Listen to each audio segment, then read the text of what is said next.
Olá, boa tarde. Eu sou Patrícia Teixeira de Sá, professora da Faculdade de Educação da Universidade Federal Fluminense e integrante do Laboratório de Ensino de História da UF.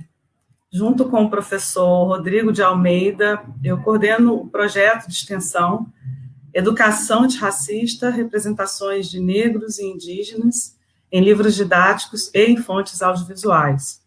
Desde 2019, as ações do projeto têm se direcionado para a promoção de espaços de trocas, de intercâmbios entre saberes e práticas, entre professores e estudantes, licenciandos, em torno dos desafios da educação antirracista.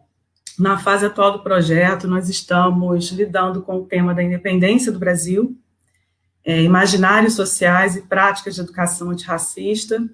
Esse ciclo de debates é uma iniciativa entre o Laboratório de Ensino de História da UF, o Grupo Oficinas de História e o Prof. História UF. Esta é a quinta transmissão que realizamos e contamos hoje com a presença do querido professor Marcelo Abreu. Boa tarde, Marcelo. Boa tarde. Boa tarde, Patrícia.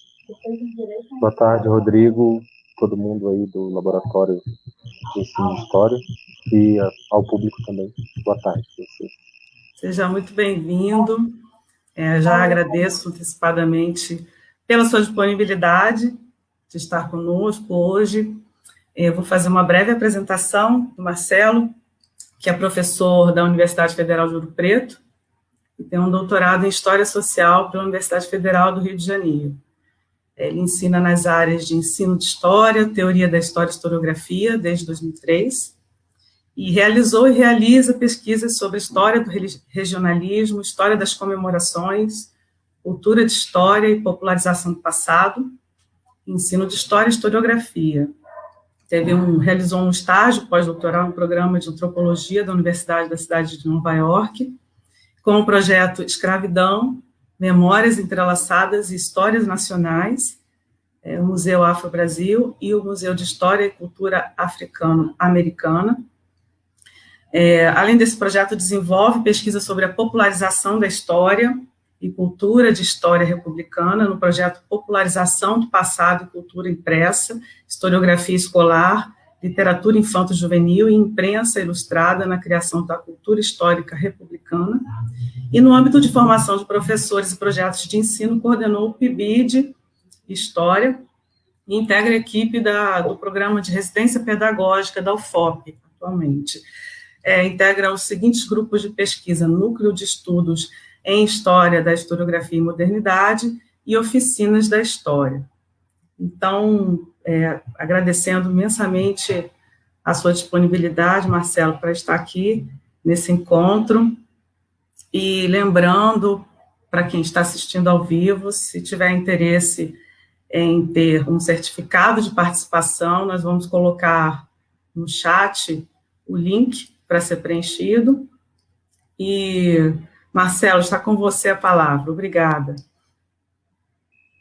Bom, obrigado, Patrícia, pelo convite. Obrigado a todos os demais colegas do Laboratório de Ensino de História da UF. Por estranho que pareça, é sempre bom voltar à UF, né, no sentido de que estamos aqui participando de um ambiente virtual dentro da universidade pública, mais particularmente da Federal Fluminense, que foi o lugar onde eu me formei. Então, acho que é a segunda vez, ou terceira, que esse ano, eu acho, ou esse ano, que na verdade virou o ano da pandemia, né, um ano desdobrado em dois, acho que é a terceira vez que eu venho, entre aspas, à UF nos últimos tempos. Então, é sempre uma alegria estar por aqui. Quando Patrícia fez o convite, Patrícia e Rodrigo fizeram o convite, né, eu tinha acabado de voltar a esse tema das comemorações, que é um tema muito caro, assim, porque foi a partir desse tema, no final das contas, em que eu mudei um pouco de rumo e coincidiu com o fato de eu ter me envolvido de maneira mais decidida, assim, com a área de ensino de história, enquanto ainda fazia o doutorado, sobre uma comemoração que era as comemorações da Revolução Constitucionalista de 32. Ele tem também essa trajetória estranha de ser um carioca que foi estudar São Paulo, mas é sempre bom um estrangeiro estudando outras nacionalidades, né, outras culturas, em certo sentido. Então, nesse movimento é que eu comecei a pensar mais detidamente sobre a relação entre o ato comemorativo e o ato de ensinar história, né, que partilham intenções pedagógicas nem sempre congruentes, né? Quando eu digo dessas intenções pedagógicas, do ato de comemorar e o ato de ensinar a história organizadamente, né, na escola, mais especificamente, é bom a gente lembrar que isso que a gente confunde, né, que a gente está mais ou menos acostumado a assistir, a ver, que são as grandes comemorações nacionais, né, no caso brasileiro, o 7 de setembro, o 21 de abril, essas grandes comemorações já consolidadas, e algumas delas talvez até obsoletas, né, que configuraram a cultura de história brasileira. E quando a gente pensa no ensino de história, né, nas origens, digamos assim, ou melhor, nos começos, seja da comemoração, seja o ensino de história, eles partilham um ambiente cultural comum, e um ambiente e um projeto político comum. Eles se integram ao mesmo projeto político, que é esse projeto do Estado-nação, né? Então, vocês todos devem saber, imagino, ou já devem ter estudado alguma coisa nesse sentido, de que, seja aqui no Brasil, né, ainda que de forma muito incipiente, no século XIX, seja no resto do chamado mundo ocidental, né, a história começa a ser ensinada, pesquisada na universidade, ensinada, no caso do Brasil não foi na universidade, vocês sabem, mas ensinada na universidade, pesquisada, ensinada na escola, primeiro na escola secundária, inicialmente, nesse contexto de formação dos Estados-nação, né? Então, assim, para usar o termo lá do Benedict Anderson, a história ensinada e a comemoração integram esse mesmo esforço de imaginação nacional que se inaugura ali pela metade do século XIX, né? Ou se intensifica pela metade do século XIX, visto que anteriormente mesmo à Constituição do Estado-nação, né, os movimentos nacionalistas já reivindicavam um lugar importante para um certo passado unificador que fundamentava os apelos, né, das nacionalidades, né? A invenção da nacionalidade, então, está estruturada em torno de um gosto pela história, que organizou as comemorações nacionais depois, né, já no momento do Estado-nação, digamos assim. Ora, naquele momento inicial, né, comemorar e ensinar a história não implicava afirmar nenhuma diversidade, pelo contrário, né, implicava justamente estabelecer a unidade, né, dessas sociedades que se queriam e se faziam sociedades nacionais, né, dessas culturas que se queriam e se faziam culturas nacionais. Então, num primeiro momento, seja da comemoração, seja do ensino de história, a intenção pedagógica por trás desses atos, né, do ensino organizado da história e dessas ritualizações da história que se inventam mundo afora, tem a ver com instituir um passado comum que, na verdade, apagasse as diversidades, por um lado, e apagasse também, ou denegasse os conflitos como alguma coisa constitutiva do devido histórico, né? Bom, mais contemporaneamente, vou chegar lá já, essa relação entre comemorar e ensinar história vai um pouco se distanciando, né? Ou a gente mais recentemente, foi capaz de inventar e de instituir outras comemorações, né, que se contrapõem a essa história unificada pelas comemorações e por um determinado ensino de história de caráter mais conservador, né? Enfim, está um pouco engraçado aqui, porque a Luísa está aqui atrás, a gente compartilha o escritório, e a vida é assim mesmo, né, atualmente. Pois bem, mas aí eu gostaria, Ana, que você colocasse essa imagem primeira, que eu acho bastante ilustrativa disso que eu estou chamando a atenção inicialmente.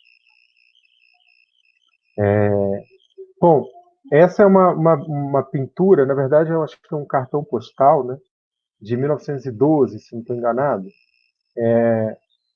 Esse prédio ao fundo é o Museu Paulista, né, que foi uma construção, foi um museu criado em 1895, já com a intenção de comemorar a independência, né? O museu, assim, para quem não conhece diretamente, essa fachada assim que parece super grandiosa, ela é quase um cenário, né? Porque esse prédio, olhando ele assim, ele parece muito massivo, né? Assim, muito grande. Você imagina que atrás disso aí vai ter um prédio gigantesco. Não, e não tem, né? É um prédio gigantesco, assim. Então ele já era de princípio um cenário. E dentro deste museu, para quem também não o conhece, né, foi inaugurado o quadro icônico da independência, né, em torno do qual já foi se estabelecendo um certo ritual, né, de apreciação da história, que é o quadro do Pedro Américo, que todo mundo já deve ter visto alguma vez na vida, reproduzido incansavelmente, seja nos materiais didáticos antigos e mesmo nos contemporâneos com uma outra mirada, naturalmente, né? Então, o quadro Pedro Américo, lá o Grito de Ipiranga, né, que é um quadro monumental, né, da pintura histórica brasileira, é um elemento central da exposição desse museu. Mas o que eu queria destacar também nessa imagem é que ela trata exatamente de uma comemoração escolar, de um desfile escolar nos jardins do Museu do Ipiranga, ou Museu Paulista, né? Eu não sei se vai dar para ver muito bem, né? Mas veja bem, a gente está em São Paulo da primeira década do século XX, não é? Todos sabem, recém-saídos da escravidão, né? Vocês devem saber também que, a despeito da narrativa do branqueamento que acabou contaminando as visões da história, né? A população afro-brasileira em São Paulo não desapareceu assim com os imigrantes, né? Eles continuavam na cidade de São Paulo. É sabido, por exemplo, que o bairro do Bexiga, não é à toa que tem samba no Bexiga, não é? O bairro do Bexiga era um bairro que misturava italianos e os descendentes dos escravizados, né, que moravam em São Paulo. Outros bairros importantes de São Paulo, já mais adiante, né, tipo a Casa Verde e tal, também eram bairros negros, né? Até hoje o são. Mas o que é curioso nessa imagem é que esse desfile escolar, vocês estão vendo aí, eu desafio qualquer um, olhando a imagem de perto, vocês podem consultá-la no Google Arts and Culture lá facilmente, né? Eu duvido que vocês encontrem uma criança negra. Eu duvido ainda que vocês encontrem uma senhora assim, bem vestida, também negra. E eu duvido que vocês encontrem alguém assemelhado a um professor negro, por exemplo, né? Ora, então eu acho que essa imagem aí assim é icônica, né? Para a gente pensar como as comemorações e a escolarização no Brasil são dois fatos inicialmente excludentes, né? São dois movimentos excludentes, né?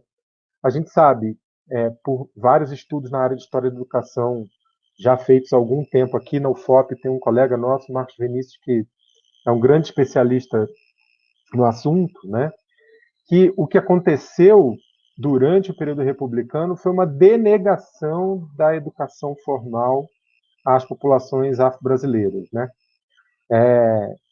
Aconteceu a despeito do movimento contínuo, crescente, né, dos movimentos negros já desde o século XIX, de transformar a educação numa meta, né, para aquela altura, integração da população negra à vida política e social brasileira, a escola republicana a gente sabe que é uma escola mais excludente do que includente, né? E essa imagem aí reflete um pouco isso. E as comemorações, como eu disse desde o princípio, elas não são celebrações da diversidade, né? Inicialmente. Elas são celebrações da unidade. E se a gente olhar essa imagem e imagens de tantas outras comemorações na mesma época, ou até mais recentemente, né, é bem provável que, muito devagar, a gente vai encontrar outras populações que não a população branca, classe média, digamos assim, participando delas, né? Então tem uma certa homologia, né, na organização da comemoração como um ato pedagógico, né, como uma ritualização que tem essa intenção de expressar a unidade nacional e tudo mais, e com a própria escola como uma instituição que também não era inclusiva, né? A escola que também se constituiu, como vários estudos clássicos mostram, né, como o da Cícero Bittencourt, por exemplo, que estuda os rituais escolares, estudou os rituais escolares na Escola Paulista, e tantos outros que já estudaram isso, também parte do ensinar história dentro da escola passava por comemorar, passava por esse reforço do encantamento cívico em torno dessas datas importantes estabelecidas no calendário republicano, feito o 7 de setembro, 21 de abril, o 15 de novembro, o Dia da Bandeira, o dia não sei o quê. Eu duvido um pouco que o público mais jovem, né? Eu estou com 46 anos e estudei numa escola super tradicional, no Colégio Pedro II, né? Nos anos 80, a gente ainda passava por esse pequeno martírio, que era cantar o hino toda semana, toda quarta-feira, hastear a bandeira, aquela coisa toda, né? Eu acho que e participar de uma série de celebrações dessa natureza, 7 de setembro, o aniversário da escola, etc, etc. Bom, então eu experimentei ainda, imagino que talvez Rodrigo e Patrícia também, experimentamos esse tempo desse tipo de ritual escolar que era muito semelhante ainda a esse que a gente está vendo na imagem, né? Agora, é fato também que mesmo nessa época aí, nesse começo, digamos assim, desse tipo de ritual cívico que habita a escola e ultrapassa a escola para fora, né, assim, ganha a rua e tudo mais, também tem certos sintomas, né, de quebra ou de não funcionamento, digamos, dessa intenção pedagógica, assim, unificadora, né?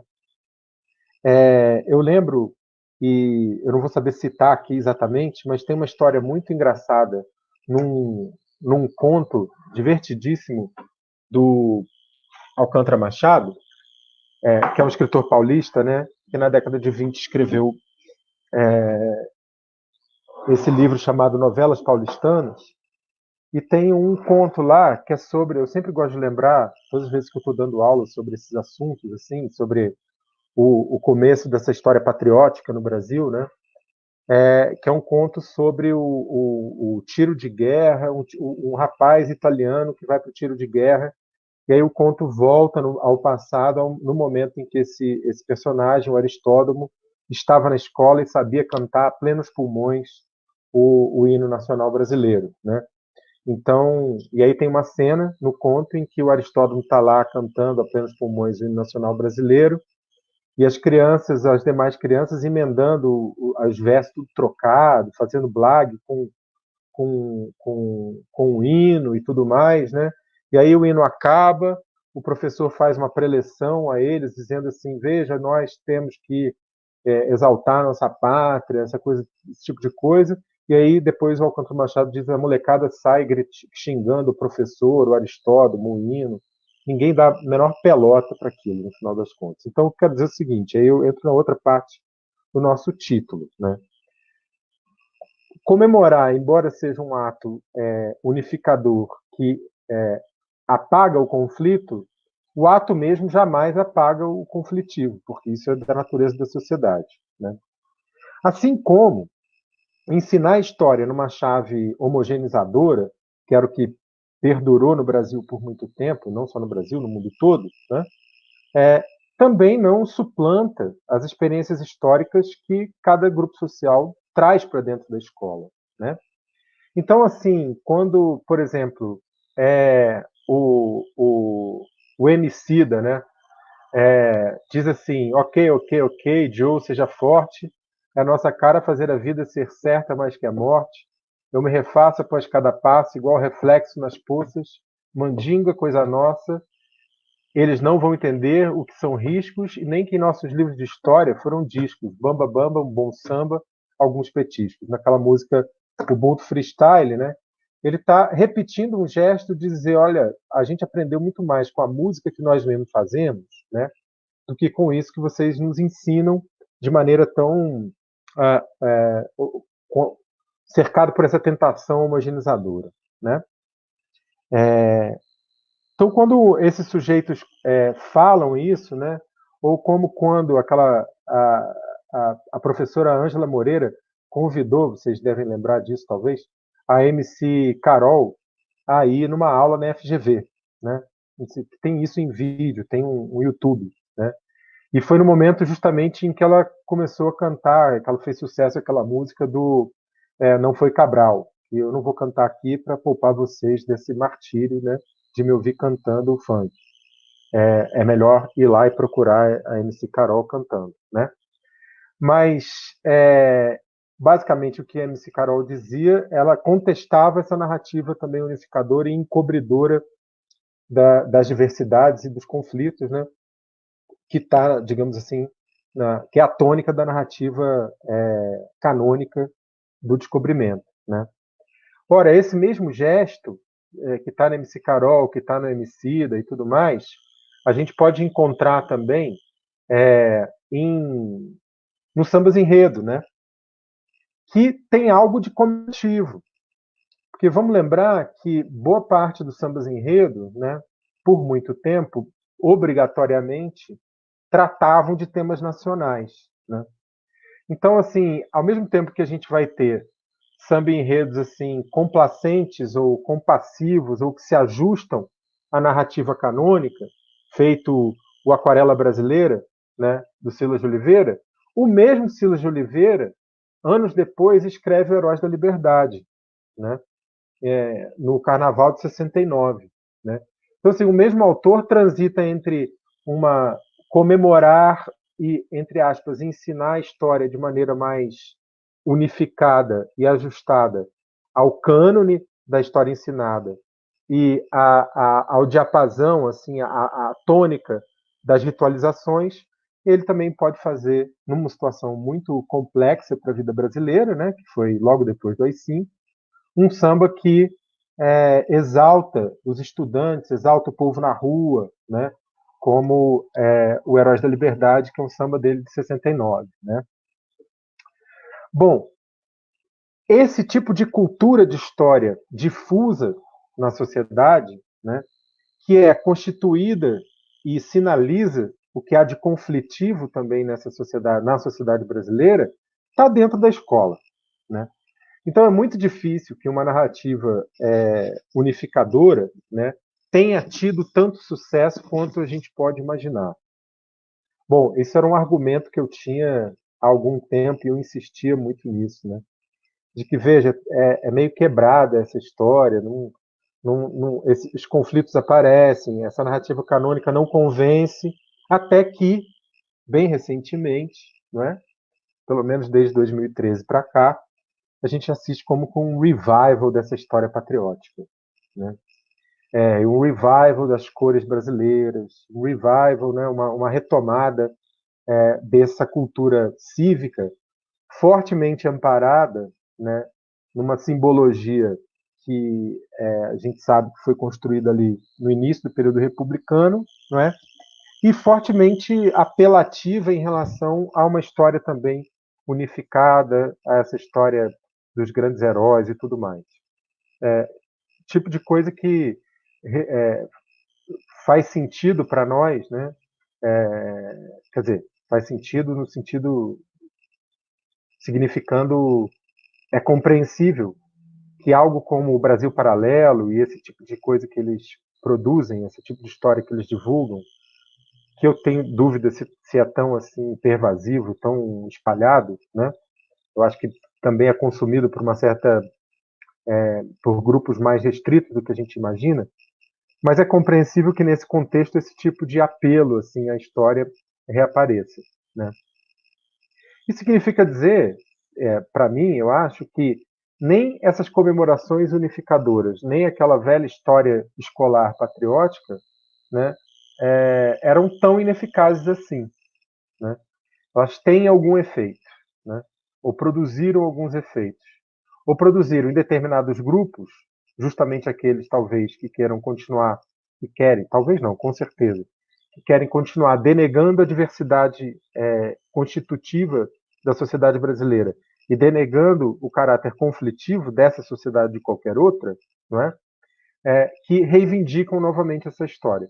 Mas eu quero dizer fundamentalmente o seguinte: essa história que a gente julgava, ou essas comemorações que a gente julgava pouco efetivas, né, elas, digamos assim, renderam juros, né? Existe aí uma parte da população brasileira que ainda se encanta com isso e ainda estrutura, se não toda parte da sua visão de mundo a partir dessas visões da história nacional, né? Ora, novamente, isso é capaz de suplantar o conflitivo? Isso é capaz de denegar a diversidade? Isso é capaz de fazer subsumir a violência que constitui a sociedade brasileira? Também não, né? Porque, bom, a MC Carol é o indício disso, como eu falei aqui, o MC é o indício disso, né? Tem uma série de músicos e músicas contemporâneas, né? Rappers e tal, funkeiras, etc., que se dedicam um pouco também a questionar essa história que aprenderam na escola, né? Um deles foi até nosso aluno, o Djonga, vocês devem conhecer, né? E em várias das músicas dele, o que aparece é justamente uma certa crítica do tipo de história que ele aprendeu na escola, mas que ele também continua aprendendo na universidade. Bom, acho importante destacar, assim, voltando ao tema das comemorações, né, que uma comemoração, ou a comemoração nacional por excelência, que é o 7 de setembro, que provavelmente ano que vem vai ter um certo destaque, visto que comemoraremos os 200 anos da independência do Brasil, não é? Mas eu não sei, porque esse governo é tão incompetente para fazer qualquer coisa que eu acho que nem para comemorar eles vão ser capazes. Mas eu acho que o Dória vai fazer alguma coisa lá em São Paulo, certamente, né? Enfim, esse tema central, né, digamos assim, esse eixo central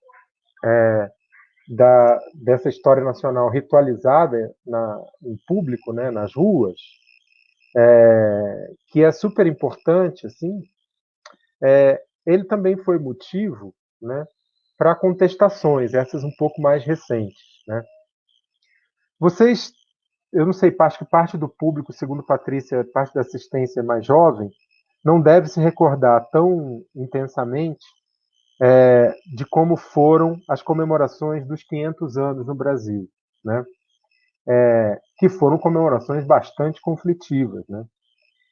Ao mesmo se queria, por um lado, celebrar a grande narrativa do descobrimento em bases muito semelhantes àquela que sempre se fez na cultura de história brasileira, com um toque ou outro, digamos assim, de certo diversidade ordenada a partir de um viés multiculturalista, liberal e tudo mais, mas de qualquer modo o cenário de Porto Seguro foi transformado não é? Parte da transformação implicou a expulsão dos grupos, de parte dos grupos indígenas que ocupavam espaços dentro do que se chamou da Parque dos Descobrimentos, né? Mas no próprio dia e meses antes, né, a comemoração suscitou protestos e outras comemorações, no final das contas, né? Comemorações, assim, vamos dizer, disruptivas, que apontavam que há outras coisas a comemorar no sentido de lembrar junto, né? De estruturar uma recordação em coletivo e ritualizá-la. De comemorar o massacre, de comemorar a violência continuada sobre populações ameríndias e sobre a população afro-brasileira, né? De comemorar positivamente a contribuição que esses grupos deram e dão para a sociedade brasileira, e por aí vai. Bom, mas antes disso, esse clima, digamos assim, de mistura entre comemorar e protestar já estava colocado numa comemoração ou numa contra-comemoração organizada no 7 de setembro, que é o Grito dos Excluídos, que começa ali pela metade dos anos 90, acho que mais precisamente 1995. Né? O Grito dos Excluídos quer justamente se opor ao Grito do Ipiranga, e é, de novo, uma contra-comemoração que estrutura, né, e é estruturada por uma contra-narrativa da história do Brasil. Que onde as pessoas aprenderam isso, essa contra-narrativa? Né? E aí isso é uma coisa que eu costumo falar, assim, que o que caracteriza a maneira como a gente aprende e ensina história também tá estruturado em torno dessa ideia de circularidade cultural. Né? Ora, eu ouso dizer que é o seguinte, parte dessa contranarrativa sobre a história brasileira, que está no Grito dos Excluídos, que está nos protestos contra a comemoração dos 500 anos, né?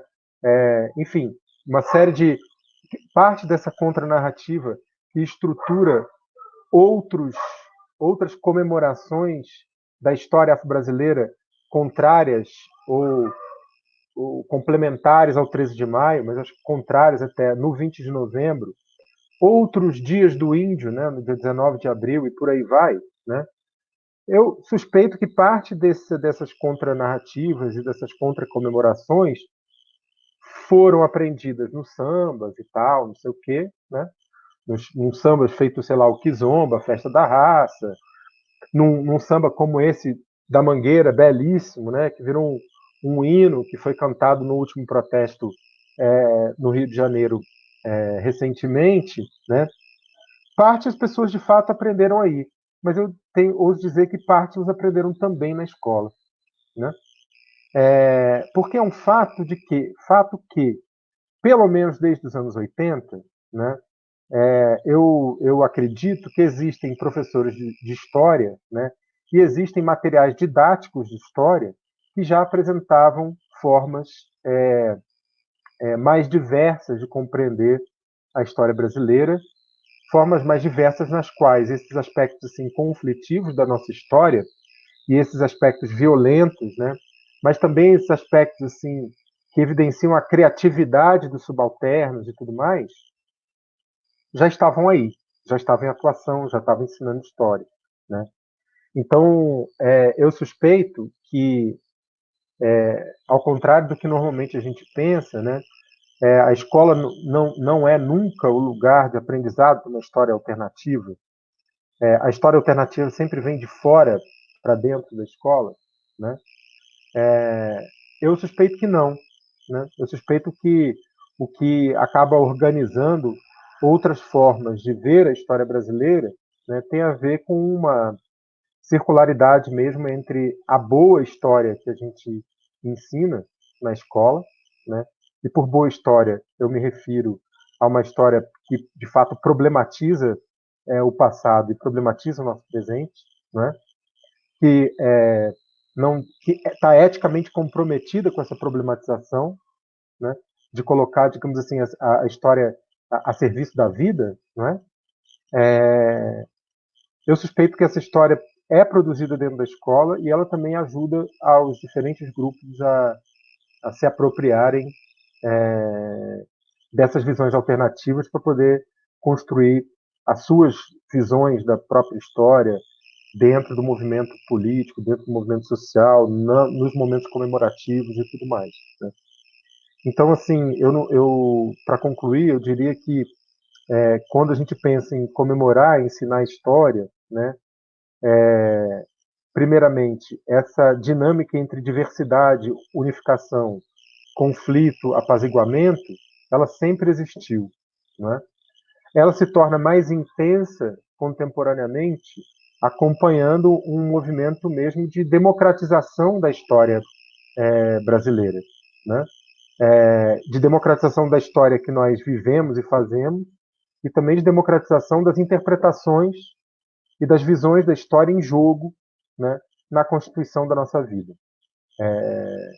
Então, eu acho também que nós aprendemos história fora da escola, mas a gente também tem a possibilidade de aprender história, boa história, nesse sentido, problematizadora, dentro da história.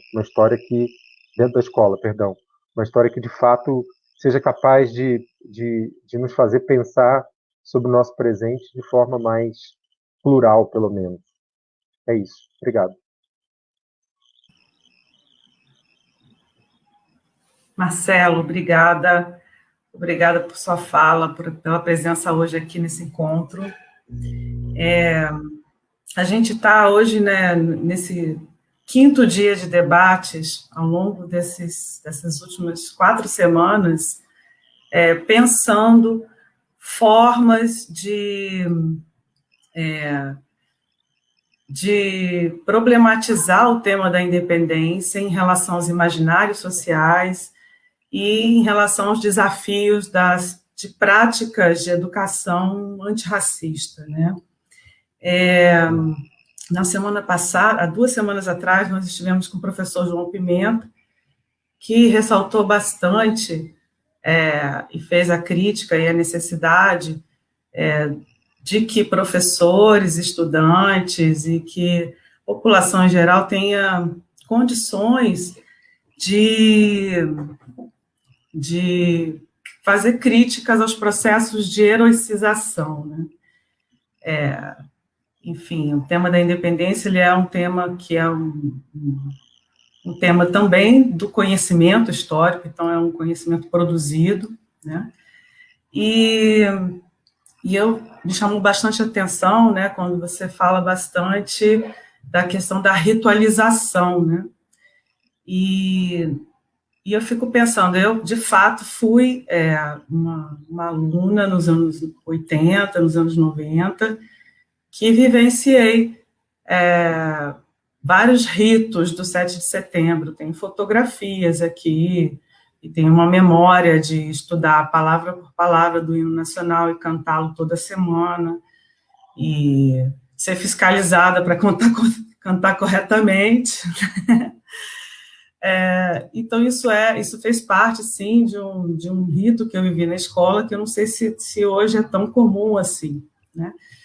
E aí eu fico pensando assim, no espaço que existe dentro da sala de aula, dentro da escola, dentro da história ensinada hoje, que muitas vezes é um espaço, sim, uma linguagem disputada, né? Mas que tem uma percepção geral, pública, de que o conhecimento histórico pode trazer uma verdade, existe uma verdade por trás das narrativas históricas, né? E aí eu fico pensando qual é o espaço dentro da escola para se fazer as críticas às ritualizações. Não sei se você tem aí exemplos ou pesquisas que mostrem esse acontecimento, né, da crítica aos ritos, ao Dia do Índio, ou ao Dia da Pátria. E eu penso muito também na importância desse tipo de conhecimento, dessa discussão, abarcar professores das séries iniciais do ensino fundamental, né? Aí, se você pudesse comentar um pouquinho a respeito sobre isso, eu vou consultar o chat para ver as questões. Tem aqui uma questão também do Laboratório de Ensino de História da UF, talvez seja o Rodrigo. E E ele fala assim: Marcelo, obrigado pela fala riquíssima, instigante, articulando sobre a circularidade de cultura de história e suportes e narrativas distintas.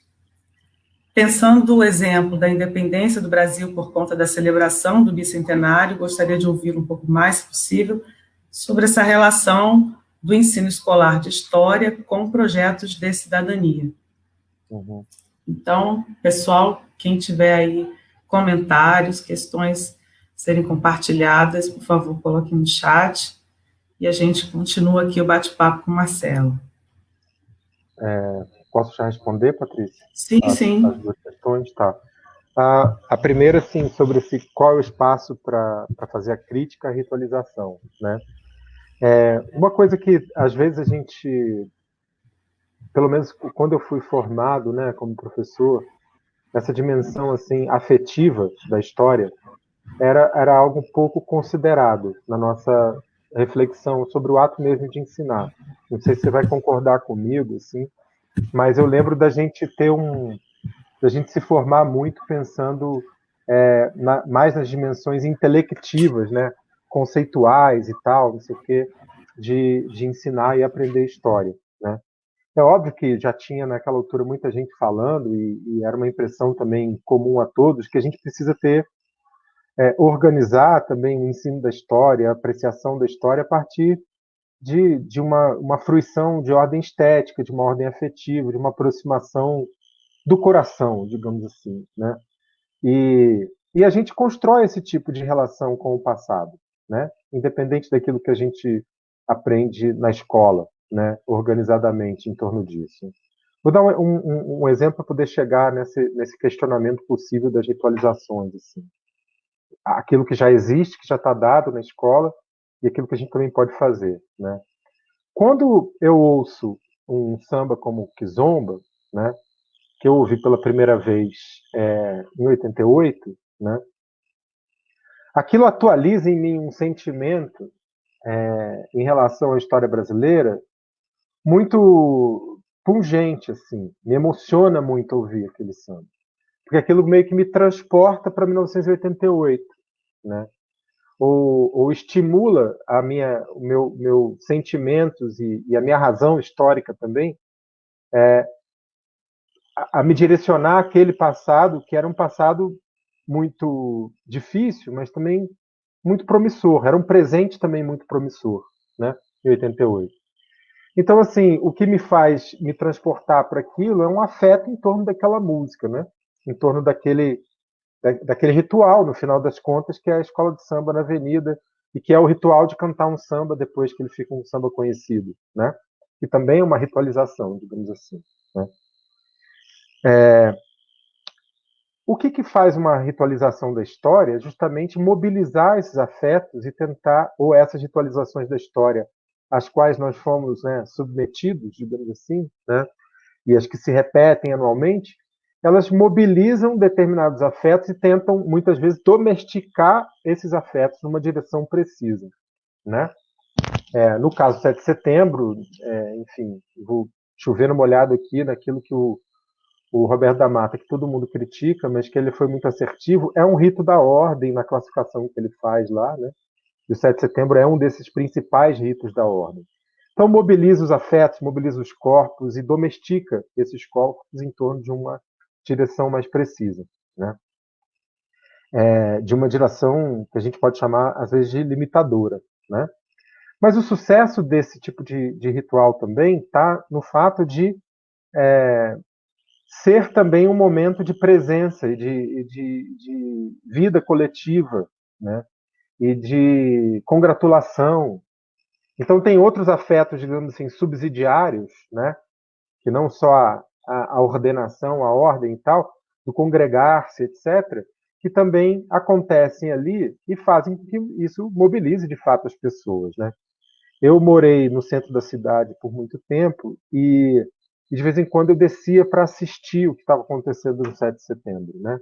Não, eu dizia que eu não estava participando, que eu estava só vendo.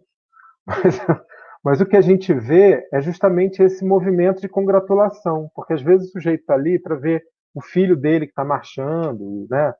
e não sei o quê, o filho que está tocando na charanga, como é que chama? Aqui em Minas é muito comum, né? Na banda, né? Nas retretas, etc e tal, tarará, enfim. As pessoas estão ali organizadas também em torno de outros afetos. Mas acaba que esses afetos são catalisados em torno daquele afeto de olha como bonito o Brasil é, né? Olha como unificados somos, olha como nossas diferenças todas se reduzem nesse momento em torno da ideia de pátria e tudo mais, né? A escola sempre respondeu, né, e também foi, de fato, um foco importante e radiador, né, desses rituais nacionais. Né? Então, assim, esses rituais escolares que a gente também conheceu, hasteia a bandeira, canto o hino, não sei o quê, forma, lá, aquela coisa toda, né? Que, diga-se de passagem, é uma coisa que está voltando com esse lance das escolas cívico-militares, né? Não esqueçamos disso, né? Outro dia mesmo eu vi uma moçada marchando aqui em Ouro Preto, mas coisa que eu não via há muito tempo. Pois bem, esse tipo de ritual também começa a ser um pouco quebrado dentro da escola, né? Ou outros rituais vão se estruturando, né? Que são menos formalistas, né? Então, por exemplo, esses rituais escolares todos tradicionais, digamos assim, né? 7 de setembro, 19 de abril, né? O famoso Dia do Índio, 15 de novembro, Dia da Bandeira e tal, que eu acho que o pessoal nem comemora muito mais, começam a se agregar a ele outras ritualizações, né? Se agregar a ele outros momentos em que, de alguma maneira, se ritualizam outros aspectos da história. Então, assim, não é incomum que hoje em dia, nas escolas, se comemore o Dia Internacional do Meio Ambiente, por exemplo. Né? Não é incomum que nas escolas, né, às vezes por iniciativa das estudantes, se comemore o Dia Internacional da Mulher. Né? Às vezes de maneiras muito esquisitas, mas se comemora, vai se instituindo aquela data ali como uma data comemorativa. E vai se estruturando em torno daquela data uma ritualização também daquela data, daquele evento. Assim como também muitas escolas, talvez muitas vezes como a única forma de acessar e de maneira mais estruturada enfrentar aquilo que a Lei 10.639 e 11.645 propuseram, né, em termos de, entre aspas, currículo também, né, que propõe uma mudança curricular, né, começa a se comemorar o 20 de novembro de maneira mais pronunciada. Né.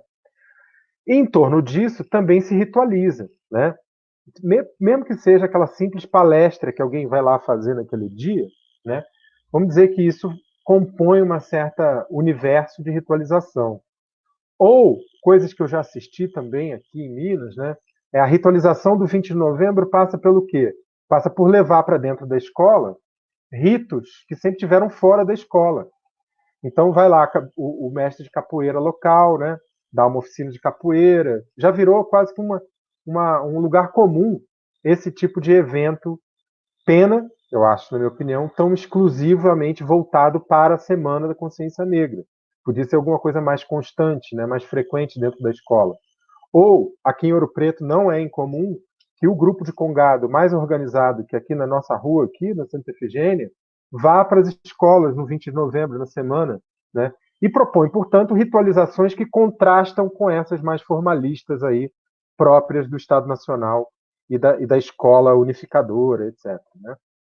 Então, assim, existem iniciativas acontecendo que vão, digamos assim, embaralhando esse universo ritualístico da escola que está para a caretice, digamos assim, das datas cívicas e tudo mais. Né? Existe também, e aí eu acho que muitos de nós, como professores de história da escola básica, colaboramos com isso várias vezes, né? De, bom, vai ter o 7 de setembro, ok, os meninos vão marchar, etc e tal. Eu lembro lá em Angra, a gente chegou a fazer isso e tal, mas vamos também discutir outras independências, né? Vamos pluralizar posições que questionem essa narrativa unificada. Enfim, tem muita gente agindo também, ou tomando essas datas e discutir em profundidade a história nacional numa outra chave, né? Ainda a história nacional, mas a história nacional numa outra chave. Sobre aí eu acho que isso tem a ver um pouco com a ideia dos projetos de cidadania que o Rodrigo perguntou, né? Deixa eu só voltar aqui rapidamente ao que ele perguntou exatamente, né? Ó, tem assim, aquela clássica classificação, né, do que o Christian Laville faz do cidadão súdito e cidadão participativo, né? Como é que isso estruturou o ensino de história, como duas finalidades, né, que estruturam o ensino de história. Eu acho que aquela caracterização dele é muito boa, assim, para a gente pensar estruturalmente o que vem acontecendo, né? Essas ritualizações todas que eu descrevi, né, que eu descrevi em termos estruturais e tudo mais, elas estão associadas a um determinado tipo de história ensinada, não é? Que tem personagens muito exclusivos, né? Em geral, homens, brancos, ricos, etc, etc, né? E elas correspondem à ideia de um cidadão compassivo, né? De um cidadão que se posiciona em relação ao Estado e aos grupos dominantes de maneira subalterna e aceita seu lugar no mundo, né? Assim, simplificando um pouco a ideia de cidadão súdito, né? Por oposição a isso, né? Pelo menos desde de um processo entre aspas, democratização que se inaugura pós Segunda Guerra, mundo afora, né? Eu estou falando de processo de democratização também em termos estruturais, né? Não estou descendo a cada caso histórico, não. Mas corresponde à emergência dessa ideia de que o ensino de história existe, né, para formar não um cidadão súdito, mas um cidadão participativo. Ou seja, uma pessoa que é capaz de se compreender como agente histórico e, portanto, capaz de ser responsivo em relação às demandas de participação política que compelem, né, que obrigam a gente a se posicionar. Do contrário, a gente é atropelado pelos rolos compressores do Arthur Lira e dessa gente toda, né? Pois bem, eu acho, então tem uma articulação muito forte, né, com o ensino da história e esses projetos de cidadania mais democráticos, né? Para falar chegar um pouco mais no tema, né, de uma educação antirracista, por exemplo, né, se a gente vive hoje no Brasil, eu acho, um momento dramático, né, para todos, ele certamente é mais dramático para algumas frações da nossa população, mulheres, negros, mulheres negras, etc. Né? Ao mesmo tempo, esse momento dramático, né, que a gente está vivendo, ele é um momento também de forte afirmação de projetos de cidadania alternativos ao projeto de cidadania vigente durante a Nova República, que a gente pode caracterizar, digamos assim, como esse da cidadania liberal, né, em que todo mundo é igual, né? E aí tem uma igualdade também que suplanta as diferenciações, né? E que suplanta outras desigualdades que a gente não previa antes, né? Ou que a gente não era capaz de enxergar de verdade anteriormente. Então, eu acho que tem em curso, né, visões da história, ritualizações da história e tudo mais, que enunciam e colaboram para um outro projeto de cidadania que não é exatamente esse dessa cidadania liberal que estruturou e estrutura o ensino de história, as ritualizações da história no mundo contemporâneo e tudo mais, né? Que não sei exatamente que nome que eu daria, mas eu diria assim, para usar um conceito que me é caro, né? São projetos de cidadania que se articulam a essa ideia de uma historicidade democrática. O que significa dizer isso? Pessoas que se articulam em torno de um projeto cidadão que demanda a ampliação da participação política. E por demandar a ampliação da participação política, obriga o reconhecimento de que, entre esses iguais, os cidadãos, né, existem diferenças que precisam ser reconhecidas, porque não deixarão de existir, não é? ninguém deixa de ser mulher, ninguém deixa de ser gay, ninguém deixa de ser negro, ninguém, né? As pessoas se tornam também essas coisas todas, mas ninguém deixa de ser isso porque todo mundo é igual perante a lei ou qualquer coisa desse tipo, né? Pelo contrário, né? Essa igualdade às vezes, como a gente sabe, disfarça profundas desigualdades sustentadas nessas diferenças irremediáveis, digamos assim. Mas quando as pessoas estão pautando um outro modelo de cidadania, elas estão pautando um modelo de cidadania em que essas diferenças sejam de fato reconhecidas, não é? Em que essas diferenças, ao serem reconhecidas, também promovam formas de equalização decorrentes de visões negativas dessas diferenças, não é? Então, assim, nesse contexto, assim, e esse que para mim que eu acho que é o grande movimento de democratização que a gente está vivendo, apesar de tudo, não é?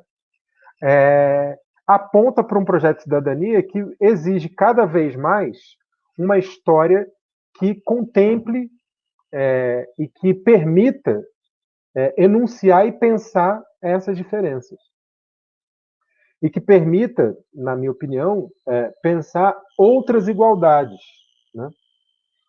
E que permita não só essa ideia, porque a ideia hoje em dia, essa ideia de que assim, a desigualdade se tornou um problema mundial, né? Assim, até o Eduardo Pacheco, do presidente do Senado, fala isso, o companheiro Botafogo falava isso, né? Até o Armínio Fraga fala isso hoje em dia. Mas o que eles estão querendo fazer, no fundo, é um pouco mitigar a desigualdade econômica, né? Não é mudar, na verdade, nada substantivo em termos de afirmar outros projetos alternativos e tal, em que mais igualdade seja possível. Mas uma coisa contemporânea, né, mesmo contemporânea, é que mais igualdade possível só é possível com o reconhecimento das diferenças que não são remediáveis, né? E que não devem ser remediadas, né? Na verdade, porque elas contribuem para uma visão efetivamente pluralista assim, da vida. Não sei se eu respondi o Rodrigo. Obrigada, Marcelo. Essa sua fala final me fez lembrar um artigo do Antônio Pierucci, Ciladas da Diferença, em que ele fala que é difícil para o campo progressista, a gente não pode escolher nem não pode optar entre a igualdade e a diferença. Conta exatamente desse argumento, né, que você trouxe para nós, que é preciso ver a igualdade sobre outros parâmetros, reconhecendo, né, as diferenças. Então, Antônio Pierucci fala muito bem nisso, nesse artigo. Tem uma questão aqui, Marcelo, outra observação do Rodrigo, que diz o seguinte: interessante essa observação de que na escola também há espaço para histórias problematizadoras, produzidas na perspectiva dos subalternizados ou na fronteira com o pensamento decolonial, citando como exemplos músicas e sambas de escolas de samba. Por outro lado, reiterações de uma narrativa histórica hegemônica, heroificada, entre aspas, oficial, também aproveita desses suportes, algo potencializado pela internet. Como você tem refletido, sobretudo nos cursos de formação de professores, sobre como lidar com essas narrativas que tanto reiteram versões ritualizadas da história, como também entram no campo da fake history. Isso é um grande desafio hoje. Bom, eu acho que não tem nada mais fake history do que o Brasil Paralelo, né? Se você já tiver a oportunidade de assistir a série toda, eu recomendo, sim, doses cavalares de alguma bebida forte para poder rir daquilo. Ou, como diria o Antônio Edmilson, precisa de muitos copos d'água para atravessar aquele deserto, assim, né? de história, não tem outra palavra, brega. Porque é isso, né? É uma história bem brega, diga-se de passagem. Mas, juízos estéticos à parte, eu diria o seguinte, Rodrigo, que do ponto de vista da nossa capacidade de produzir alguma coisa contrária a isso, né, eu acho que a gente está bem atrás dessa galera. e às vezes não é só por falta de grana, obviamente que é por falta de grana, né? Porque afinal de contas eles têm dinheiro suficiente para contratar o melhor cinegrafista que eles podem pagar, o melhor editor, o melhor isso, o melhor aquilo. Eles podem, é, enfim, eles têm dinheiro para poder produzir fake history, né? Enquanto a gente tem pouco dinheiro para produzir a história problematizadora, né? Eu não. Uma coisa, então, portanto, é lidar com esse tipo de narrativa e da maneira como ela é disseminada, né? E eu acho que, em relação a isso, nós somos suficientemente bem informados e nós temos capacidade também de formar nossos estudantes assim bem para isso, para desmontar esse tipo de discurso, né? Mas isso não me parece suficiente no final das contas, entendeu? Assim, porque acaba que é um discurso muito sedutor, né? Porque primeiro que ele é confortante, né? Num mundo muito desconfortável, para dizer o mínimo, né? Olhar aquela história edulcorada e tal, não sei o quê, dá um certo alívio, pode trazer, né? Um certo alívio, né? Pode trazer uma certa conformidade, assim, uma quietude até, né? Que talvez as pessoas desejem.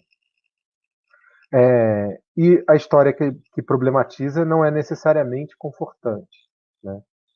Quando eu digo não necessariamente confortante, mas ela pode ser uma história alegre, né? Também. Pode ser uma história que mexa com os sentidos, né? Que mexa com o nosso corpo e tal, né? Então, assim, eu acho que do ponto de vista do ensino de história, as pessoas já fazem isso há muito tempo. Quanto mais música a gente trouxer para dentro da sala, né, para promover a problematização, quanto mais cinema, quanto mais imagem, quanto mais quadro, quanto mais saída, quanto mais assim presença, digamos assim, do passado numa chave progressista, né, melhor, né? Porque a gente vai talvez aí estar oferecendo relações assim afetivas e de proximidade, né, com o passado, mas menos formalizadas, né, para ir depois então chegar à formalização e à problematização. Eu tenho achado que uma das tarefas que, que a gente devia enfrentar, né, assim como geração, pessoas que estão aí à frente da formação e tal, é insistir muito para que as aulas de história sempre comecem com alguma coisa assim, né? Porque é isso, né? A gente não vai ser capaz de se defrontar aos Brasil paralelo da vida, etc e tal, né? Porque eles têm um poder econômico que a gente não tem, né? De produzir essas coisas assim bonitinhas, que eu acho feias, mas que tem muita gente que acha bonito e tal. Acho difícil que a gente seja capaz disso, né? Mas a gente é capaz de criar problematizações a partir de apreciações assim estéticas, né? Do passado, assim, ou coisas que nos tragam o passado de outra forma, mais descontraída, alegre, que mexa com o corpo, né, das pessoas e tudo mais, enfim. Eu acho que isso é uma tarefa importante do ponto de vista da formação, né. Pelo menos aqui na UFOP, a gente tem, Luciano, eu e Marcelo, assim, insistido muito nisso com os alunos, assim. Na hora de pensar uma aula, pensa naquilo que vai animar essa aula, no bom sentido do animar, né? Animar para poder sugerir uma problematização em seguida, né? Então, assim, como é que a aula pode começar com um objeto, com a apreciação de um objeto estético, seja a música, seja o filme, seja o quê, para depois, então, a gente chegar à problematização, né? Primeiro porque isso é um elemento fundamental de aprendizado da decodificação das linguagens, né? Que é uma tarefa que o ensino de história já se coloca há muito tempo, né? Segundo que é uma maneira de você, de repente, de fato, dialogar com as culturas juvenis nas quais a gente está inserido, né? Então, assim, para problematizar o que é a história, de repente, em vez de eu ficar falando lá o que é a história e tal, é melhor eu trazer a música do Emicida, esse trechinho, né, do Ubuntu Freestyle e tal, não sei o que, e botar para os meninos e ouvir junto com os garotos, né, e garotas, e não querer impor alguma coisa do meu gosto, né. tarefa que a gente sabe que não é muito difícil, muito fácil, porque às vezes o gosto da gente contrasta de fato com o dos estudantes, mas estou dizendo que esse movimento de aproximação é necessário, né? Mas eu acredito realmente que essa mirada assim mais estética assim para o ensino de história pode fazer com que nós construamos assim uma linguagem ou colabore para construir linguagens alternativas a essas linguagens que estruturam as fake news ou e as fake histories da vida, entende?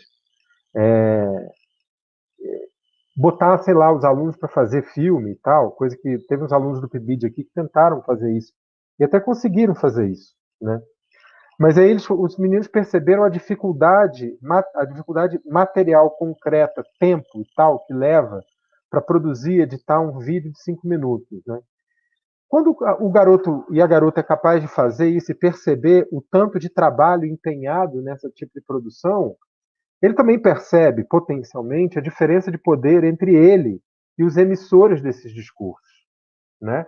Ele percebe que, ora, tudo aquilo que eu recebo, né, demanda um trabalho tão monumental que deve demandar muita grana. Então tem uma diferença de poder aí que o sujeito passa a de fato reconhecer na produção, por exemplo, das mídias visuais, né?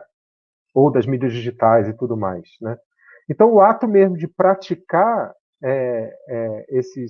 essas linguagens, né?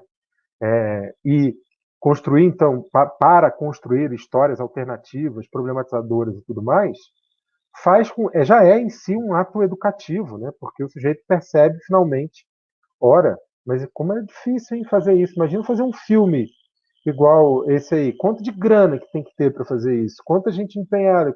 Quanta técnica? Que coletivo que se institui para poder fazer esse tipo de coisa, né? Então, assim, continuando a responder a provocação do Rodrigo, eu diria também que é o seguinte: eu acho que nossos cursos, né, de licenciatura, eles são muito centrados ainda, né, nos conteúdos históricos, né? A questão eu não estou dizendo que a gente não tenha que se centrar nos conteúdos históricos, pelo contrário, né? O que eu quero dizer, sim, mas é muito pouco ainda praticado a movimentação desses conteúdos. Por movimentação desses conteúdos, eu quero dizer o seguinte: ora, o professor de qualquer disciplina, num curso de licenciatura em História, né, professor de Brasil 1, 2, 3, 5.000, América 25, África 1, 2, 3, 4, deveria se comprometer mais efetivamente com a movimentação desses conteúdos no sentido do como utilizá-los para ensinar história, seja na escola, formalmente e tal, seja para públicos mais ampliados, né? Vejo também que esse tipo de coisa começa a acontecer, mas não é sistemático na estruturação da formação. Eu não sei se vocês compartilham comigo essa impressão, né? Mas pelo menos aqui na UFOP e tal, que é um departamento de 20 e poucas pessoas, né? É muito difícil a gente conseguir animar os colegas a se movimentar nesse sentido, né? De que assim, é preciso um engajamento coletivo dos formadores, na sua totalidade, para estruturar de maneira sistemática maneiras de animação do conteúdo histórico que nós ensinamos na universidade, para que esse sujeito que vai se formar, esse professor, seja capaz de continuar essa animação e essa movimentação na escola. Porque se isso ficar restrito às disciplinas de ensino né, que são essas que nós damos e tal, tarará, não vai resultar em nada, né, na minha impressão. É uma impressão, acho que é quase uma constatação, mais do que simplesmente uma impressão. Concordo, Marcelo. Concordo com esse compromisso, né, que a formação de professores, a formação inicial de professores nas licenciaturas deve ser o compromisso de todos os professores, né? Todos são responsáveis pela licenciatura, né? Não só as disciplinas especializadas na pedagogia, enfim. Agora, eu só queria comentar, eu acho que a gente não tem mais comentários e questões no chat, mas queria também reforçar uma fala que você fez a respeito da dor, do incômodo que acontece, né, na sala de aula quando você toca num tema sensível, quando você toca, e nesse caso, como a gente tem refletido bastante sobre a prática educativa na direção antirracista, essas palavras vêm muito, né? O incômodo, a dor, o conflito, a tensão, né? E algo que, por exemplo, as fake histories não fazem, né? Elas promovem a conformidade, o conforto para receber aquele conteúdo sem conflito. Então, isso é algo que tem aparecido muito nas nossas conversas. Assim, na última semana tivemos 3 encontros com professoras da educação básica e estudantes de PPE. Uma delas, uma grande parceira do Laboratório de Ensino de História, Priscila Arte.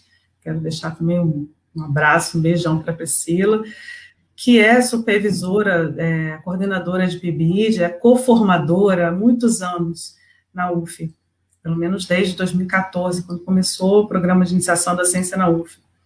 E ela narra, por exemplo, que os primeiros anos dela de trabalho como coordenadora do PIBID, recebendo estagiários e promovendo reflexões, ela conseguia muito mais facilmente trabalhar com esses temas sensíveis. Racismo, colonização, ditadura, história das mulheres, né? E, quiçá, também instituindo novas ritualizações. Ela falou que, a partir de 2018, isso mudou muito, assim, o espaço, a tranquilidade, as condições para realizar um trabalho assim. E o que a gente notou, assim, do ponto de vista da universidade, né, e dos licenciandos? Aliás, o grupo de licenciandos que optou por fazer história em 2018, né, e daí por diante, a gente viu que houve um engajamento muito maior de garantir essa crítica, né, eu fico muito feliz de ver grupos tão, assim, engajados, tão animados em permanecer construindo, criando alternativas para uma história problematizadora, né? E fico muito feliz também de me deparar, assim, nas escolas, com muitas práticas muito sensíveis e muito bacanas em andamento, nessa direção mesmo, né? De quebrar alguns ritos. Por exemplo, em muitas escolas já existem, não uma comemoração do 20 de novembro, mas o Novembro Negro, né? Isso é muito significativo, não o 19 de abril, mas o abril indígena, né? E eu também tive contato com algumas escolas, a escola, por exemplo, da professora Cleisa Maia, que é parceira também do projeto, em que, na época que o projeto de residência pedagógica estava em andamento, não foi só nem o Novembro Negro, foi o ano inteiro pautado por práticas, né, e por ações intencionalmente na direção antirracista, da luta antirracista. Então, ao mesmo tempo, acho que você tem toda a razão, assim, de trazer esse reconhecimento daquilo que já está, né, acontecendo nas escolas, e, quiçá, também professores, né, e pesquisadores na universidade também possam conhecer e aprender, né, com esses rituais, com esses novos ritos aí de aprendizagem. É isso, Marcelo. Eu acho que tem aqui uns comentários finais, muito boas as reflexões, os desafios são enormes e precisamos nos movimentar. Deixa eu ver se tem aqui, Daniele Fiorin, assunto essencial, trabalhado de forma clara pelo professor Marcelo. Obrigada pela oportunidade de reflexão. Acho que é isso. E, Marcelo, quero, assim, mandar um forte abraço, dizer que estamos muito felizes pela sua presença aqui, pelo seu tempo. Se quiser falar mais, deixar seu recado final, suas considerações finais.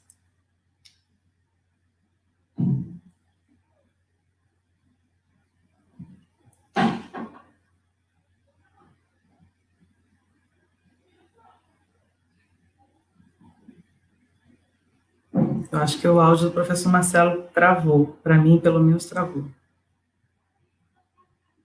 Vamos esperar para ver se volta.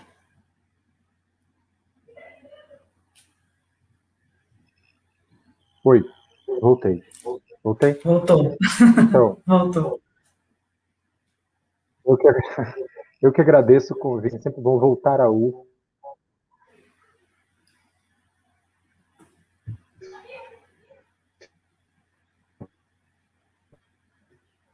Está oscilando.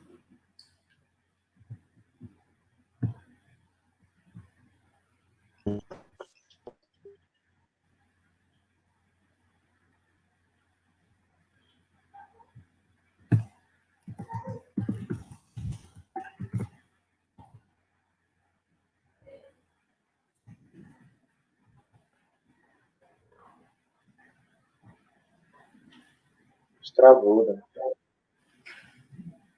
Acho que a gente estava com problemas técnicos. Agora eu voltei a te ouvir, Marcelo. Sim, é porque agora eu entrei no celular. Agora... Beleza. Isso. Então, o que eu estava dizendo que é sempre bom voltar à UF, né?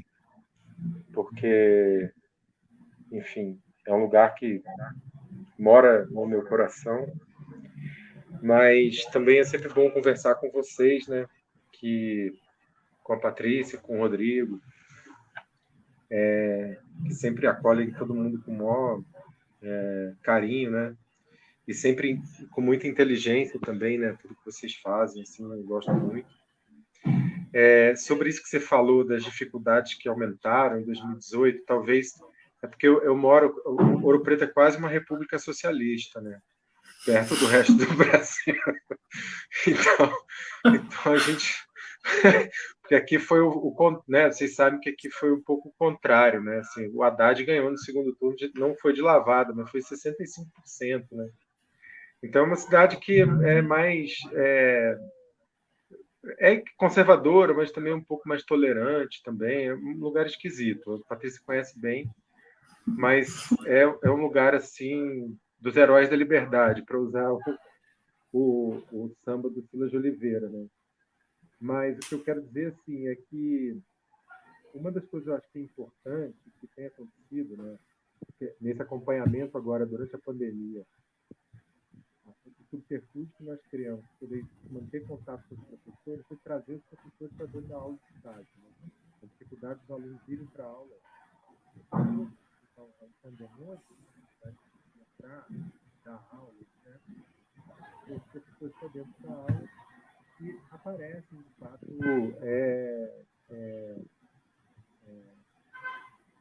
constatações dos professores, né? Reclamações até, do tipo de problema com os quais eles estão se confrontando, né? E questionamento da legitimidade da própria história que eles professam, e do tipo de coisa que eles gostariam de fazer. Agora eles têm grande dificuldade de fazer. Eu acho que uma tarefa super importante nossa, da universidade, né, continuar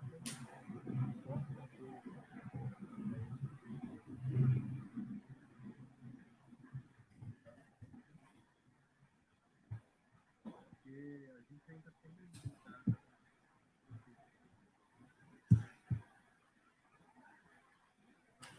Marcelo, acho que você precisa chegar um pouquinho mais perto do seu microfone. Aí. Não, não está. Estava muito baixinho e agora eu não estou mais escutando. Vamos ver. Só um minuto. Agora está. Está me ouvindo agora? Tá? Agora está. Beleza. Está ótimo. Então, o que eu estava dizendo é que, assim, muitos professores, né, com os quais a gente mantém contato, vários são ex-alunos, a gente trouxe esses professores para dentro da aula do estágio na dificuldade que se apresentou de levar os alunos até as aulas, né? E a gente, acho que já comentei isso com a Patrícia, a gente vem organizando esses ciclos, né, com os professores e, de fato, muitos deles têm dito de certas dificuldades que enfrentam, assim, de se defrontar com estudantes que viram toda a série do Brasil Paralelo. O estudante de história que gosta de história, o estudante da escola que gosta de história, teve acesso à história via Brasil Paralelo, então é defrontado em relação a isso. Ou é defrontado dentro da escola a partir de certos discursos democráticos que eles continuam professando, assim, por colegas e tal. Então, como os professores, em geral, estão sempre numa situação muito mais difícil que a nossa, né, eu acho que a tarefa também nossa da universidade está junto com eles, assim, na linha de frente, de continuar também legitimando o trabalho dessas pessoas, né? Assim, não que elas precisem de legitimação, mas muitas vezes, assim, a nossa voz ali junto com eles, né, aumenta, né, a autoridade e o poder que eles têm já de fazer uma história de fato problematizadora e emancipatória, né? Porque história que não emancipa não serve para muita coisa, eu acho. Obrigado mesmo pela oportunidade de falar isso. Nós agradecemos e agradecemos também todos, todas que acompanharam o ciclo de debate, o ciclo de debates. Durante essas 5 semanas, né, foi um trabalho extenso, muito produtivo. Agradecemos a todos os convidados e fazemos o convite a visitarem a página do Laboratório de Ensino e História da UF no Facebook e seguirem acompanhando nossas programações, né?